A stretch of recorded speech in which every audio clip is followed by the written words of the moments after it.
And the Lord spake unto Moses, saying, Speak unto Aaron, saying, Whosoever he be of thy seed in their generations that hath any blemish, let him not approach to offer the bread of his God.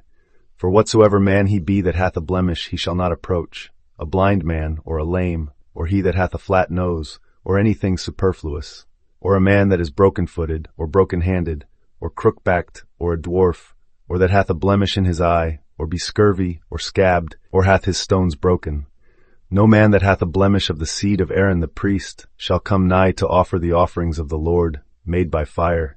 He hath a blemish, he shall not come nigh to offer the bread of his God. Leviticus 21, verse 16-21. See how the law speaks to the inner sanctuary of your own being. Those who bear a blemish may not approach to offer the bread of God. Here the bread is the word you speak in imagination, the creative seed by which worlds are formed. A blemish is not a fault in flesh alone, but a crack in your faith, a doubt, a misperception, a hesitation that mars the purity of your knowing. To approach God's altar, you must be whole in your I am, unscarred by unbelief. A blind man cannot present the word, for he sees nothing but limitation. A lame man cannot walk the path of faith. A broken-handed one cannot mold the promise into form. Every deformity named in these verses corresponds to a thought of weakness that disqualifies the creative self. Thus the mystic law enjoins you, accept what the world calls your foolishness and weakness, and let it vanish in the confident mood of the wish fulfilled. Cleanse your mind of every scab of complaint and every scurvy doubt. Stand upright in the temple of your own consciousness, assured that your imagination, Jesus Christ within, is perfect. In that wholeness you bring your offering, the Word made flesh in your world. Do not tempt the Lord your God by begging or bargaining. Rather, rest in the finished work of your own assumption. Let the altar of your heart burn with silent remembrance of your true I am, and you shall find no barrier too great, no blemish too deep. What seemed disqualifying shall prove the very ground of your power. Then the bread of God, baked in the fire of your faith, will rise in every sphere you touch. Each physical blemish stands for a limiting self-concept or emotional wound. A blind priest is one who refuses to see his own greatness. A lame one cannot move forward in faith. The dwarf suffers from a shrunken vision of what's possible.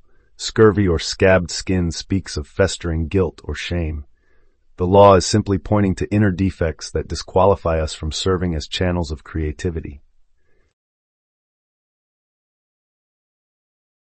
In Nevillian terms, manifesting anything in the outer world is nothing more than offering the bread of God from our state of consciousness. If your self-image is broken-handed, you cannot take hold of your own desire. Broken-footed, you cannot advance in your chosen direction. Manifestation requires a seamless flow of imaginative energy. This text teaches us that before an idea becomes substance, it must be presented from a place of wholeness in the sanctum of your own mind. What this reveals is that your I am consciousness, the power of your own human imagination, is perfect and unhindered by any story you once told yourself. By recognizing that these so-called blemishes are merely thoughts to be revised, you reclaim the divine prerogative to create. You stand without blemish when you live entirely in the assumption of your fulfilled desire.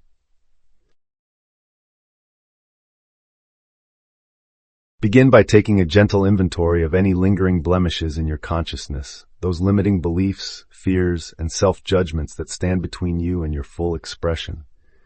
Allow each one to surface without resistance, and as you meet them in awareness, offer forgiveness or consciously reframe them until they dissolve from your sense of identity, freeing the energy they once held. Once this inner cleansing is complete, settle into a brief, focused state of quiet reflection or meditation. In this sacred space, envision the perfect, unblemished version of yourself standing before the God within. Present your intention, your bread, as an offering, and feel exactly as you would if your wish were already fulfilled. Embrace that feeling fully, as though the reality you desire were already your present experience.